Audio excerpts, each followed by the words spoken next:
Welcome to the Parenting with Grace and Grit podcast, where every week we discuss behavior and the top 3 strategies we, as behavior analysts, suggest to work on it.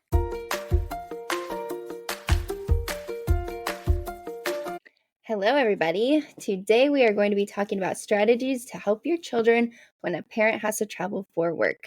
Whether they're leaving for a deployment or just a shorter work trip, we know these changes can affect the whole family. We have suggestions based on our experiences working with military families and our own personal stories as well. So for those that aren't aware, Lauren and I were both military families. So that gave us experience in our own personal stories, but we also have worked with many military families throughout our careers and just helping them when they had to deal with deployments or those things that we experienced and had to go through with families that were experiencing those too, especially children with autism or teenagers, whatever age they were, and how to help those families get through those. So our first strategy is a social story. And a social story is basically just a manual for what to expect during new situations. So, in a specific social story that you're going to be creating for a family member that's going to be leaving, some things you might want to include are how long the parent will be gone, what you'll do while they're gone, what you can do when they miss their parents, and then what's going to stay the same. And you can make this very individualized by adding pictures of their loved one or specifically talking about what you're going to do as a family when that family member is gone. And this can just kind of set the stage, start to set those expectations for what it might be like. How can you prepare them for this change and how long it might be? And this can just be really helpful.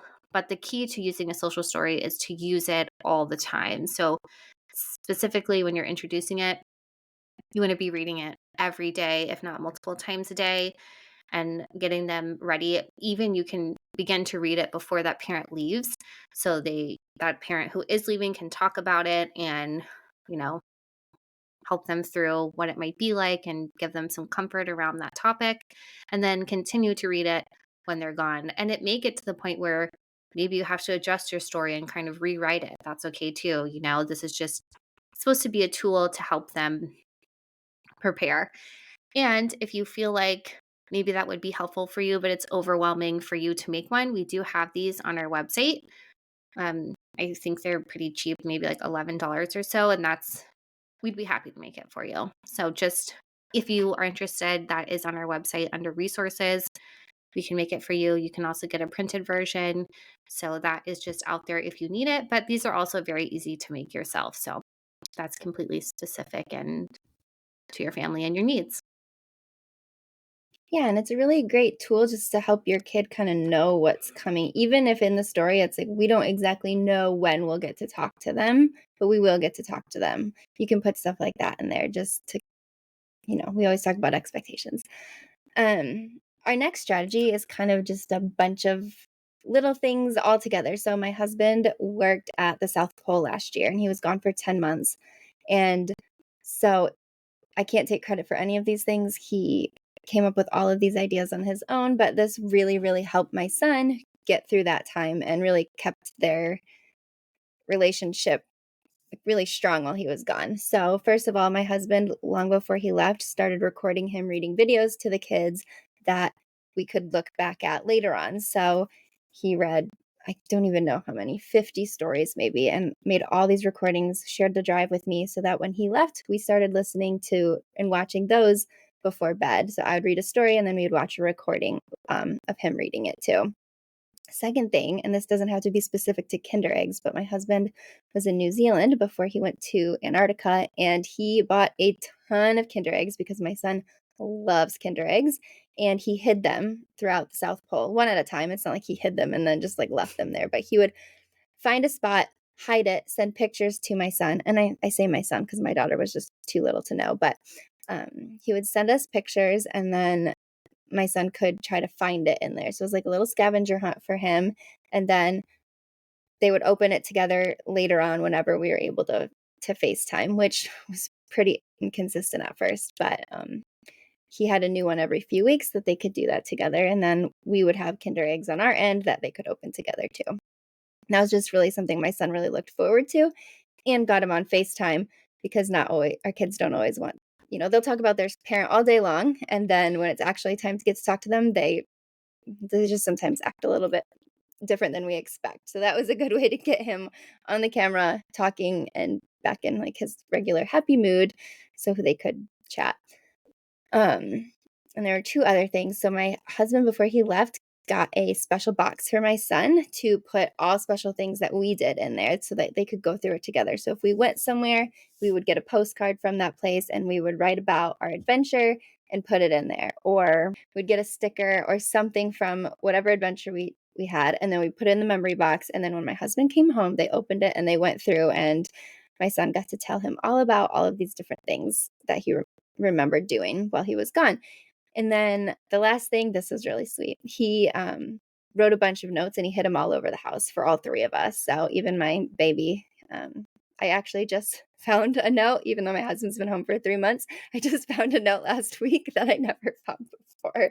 So we're still Oh, finding them, but he would hide them in books or like in my makeup or like whatever it was. And then it was just like a nice random little surprise to find. So it was really thoughtful, and it just really kind of helped make sure we knew he was thinking of us, even though some of us thought ahead so far. that's really sweet. And I think, you know, well, I know I've known forever that your son loves Kinder Eggs. He's like such a Kinder Egg guy. But Such a Kinder Egg you kid. could you could come up with what exactly you want that activity to be. And sometimes it just happens naturally. When my husband and I were in Ireland and we would FaceTime, well, he was gone before I met him over there. So when he would call my daughter's like in the age where she really loves to pretend play, and she always wants to be like in her kitchen and doing all these kinds of things. So when daddy would call, she like wasn't really super interested in talking to him because she would just want to play. And so he started to put on those like sticker faces, so he would be like a lion when he would call her. And so then like she thought it was so funny to like run around and he'd be roaring at her. And so that's like how they would play together while he was gone. And so then he found a lion stuffed animal over there and brought it home to her. So just, little things like that might happen spur of the moment or whatever, but you can determine what your with your family activity that you guys could do remotely together. Maybe it's doing a drawing or something specific to your child's likes, but there's lots of ideas on the internet. So we hope you find something that you guys can do together. It can be difficult, but I will say I think that helps a lot. Yeah, I agree. Helps get your kid involved. Our last strategy is to prepare for problem behaviors. And so oftentimes what you witness is your child having a lot of emotions, a lot of big feelings that they don't really know how to process because this is such a big change for them. And so you might see more problem behaviors than you ever have had before.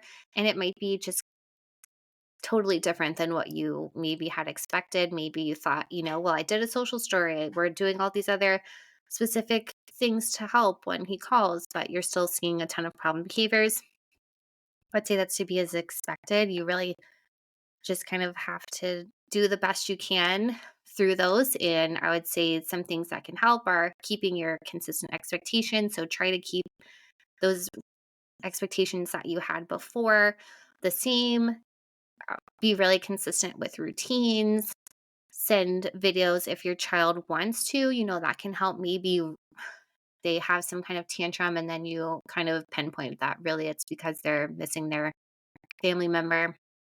Then you can have them send a video to their dad or whoever it might be that's gone, and just being patient and give them lots of grace with their big feelings. I'm sure that as a parent, you're having a lot of big feelings too, and it's really hard to manage. And I think, especially during a deployment or just when they're gone for so long, you don't know when it's going to actually make you upset. And then it does, especially holidays or whatever it may be, that it's just a lot harder. And lastly, just being patient and giving your kids and yourself lots and lots of grace with their big feelings and just the whole length of time that your family member is gone. It's so hard. Don't try to do everything yourself, rely on your community, and you got this. And Lauren, I think you should give specific examples on how you were consistent with some of your expectations and those routines that you built. Yeah, so when my husband left, I really started using this weekly visual schedule. I had made it beforehand, but my son, he paid a lot of attention to it once my husband left. So every day we had, if it was a school day or not, and then we had specific things for each day. So Thursdays were swim lessons and Chick-fil-A day, and Fridays we had pizza movie night and sleepover night. And my son loves sleepovers. And if I would not have had him just have one specific night that was already laid out every week for him to expect a sleepover, he would have been asking every night. I would have been a sucker and let him do it. And then by the time my husband came home, he would have no bed because it would be mine and my son's bed at that point. So every Friday was sleepover night. Once the weather got warmer, I made sure every single Saturday we went out for a walk or to the park or something. Something that didn't cost a lot, but I wanted to make sure that we got a lot of outside time and together time on those days. My schedule allowed that, so that was really nice. And then I just kept, our morning routine the same too. So every morning he had to get all of his things ready and then he could have extra time to play. And then something else I tried to do that wasn't necessarily consistent with our routines, but I just tried to make sure we had one exciting event planned every month. So Lacey came to visit that first month. That was wonderful. Planning, visits from my family, or we could go for like a weekend to see my family because they're not in the same state, and just something to look forward to, even if it was just a hike somewhere new. It didn't have to be something big and extravagant like a trip to Florida every week, every month, but something extra to look forward to. And that really helped the time fly by too, because we planned 10 things and then it was over. Normally, this is when we would have our grace and grit guidance segment, but I thought it would be a good idea to have Lauren kind of discuss some of the situations that she went through while she was having to do all of the parenting for those 10 months. And she just got through the other side of that. So, Lauren, if you don't mind sharing what your experience was like and how you decided to address some of those hard days that you went through. Yeah, so this was probably the hardest thing I ever did. And with two small children, it can be a lot. And so honestly, they were just what we, Lacey and I call grace days. They were just our get through it days sometimes. And I wouldn't say that we had a lot of those, but there were days where I was like, I feel tired or overwhelmed or whatever it is. And we're going to have movies and pizza. And I'm always a big, big proponent of a pick your battles kind of thing, but maybe I picked even less battles that day, So my kids wanted to wear jammies all day. I didn't want to fight them to put clothes on, and that's okay. They're clean jammies that they wore one night. I think you really have to give yourself some grace and really figure out what's going to be worth it those days. And not all your days are going to be hard days. You're going to adjust to it, and it's going to get easier, but we had a lot of sleepless nights with my daughter having a lot of ear infections. So there were just those days where I was exhausted. Um, and that was unfortunate. We obviously didn't see that coming, but there are going to be those days. And I think it's okay to accept that there's going to be more treats and more movies and more relaxation, and you're just going to get through it. And there's going to be those behaviors. So going back to just keeping it as consistent as you can on those days when you can. But on those days when you can't and your kid is going to have those behaviors, we also like to suggest to give in early. If you just know you can't hold out and work through that tantrum because they want a lollipop at 9 a.m., just give them the lollipop before they have a full blown meltdown, because otherwise, if you wait and you try to hold on and then you give that lollipop, that behavior is just going to get worse over time. So it's okay to have those days. Just acknowledge it early and just that's your plan for the day. You're going to give in early, and it's not going to be every day, and that's fine. But I think a lot of it is pick your battles. Your kid wants to wear snow boots and there's no snow, or rain boots and there's no rain, or jammies all day, or whatever it is. That's okay. Therapy also great to help you get your own moment to get things off your chest and work through some things, because I know that everybody doesn't like have um that time to prioritize yourself when you are a solo parent. But if you can just give yourself that hour to have the objective person to talk to, it's really nice. And we don't have family in this area, but we have good friends here. So I knew that if I ever needed anything, I could just call them like, hey, I just need a day. So we had people invite us for dinner, and that just took something off my plate for that week. And that was really nice. I think just leaning into those people that care about you and they're not offering to just have an empty offer most of the time, I don't think. So it's really hard for me to ask for help. So I know it's really hard for other people to ask for help, but do it. And I will say, I think I only went through a deployment as a wife. And so I think it's so much harder when you have children and you are in charge of all things parenting, their schedule, um, the harder parts of parenting, addressing tantrums, all those kinds of things. And so I think it can be really hard because so many families don't know what it's like to go through something like that. It's really hard to it's not a relatable situation. Not nobody can really be like, "Oh, I know what that feels like," unless they have been in the military or have had a work trip like that has been really long. And so that can be really difficult, and it can be lonely, when you're like Friday night, what are you doing? Especially when you have kids, it can make it that much harder. So, you know, like Lauren said, just finding that community that can help you through those things, therapy, so that you can help yourself through that. It's a really difficult time. So, like Lauren said, find that community, do something for yourself, whether that's therapy or making sure you're working out or making sure that you're spending time with friends, because it can be very isolating.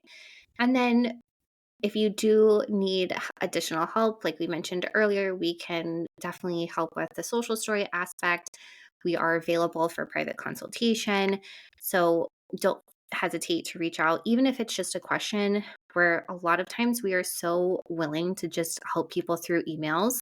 So just email us if you have questions anytime. We'd be happy to help. And we hope this is helpful for you. Thank you. Thank you.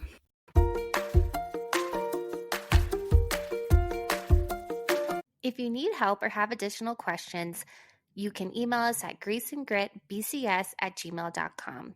We also have free resources and products on our website. Visit us at graceandgritbcs.com. Thanks so much for listening to Parenting with Grace and Grit.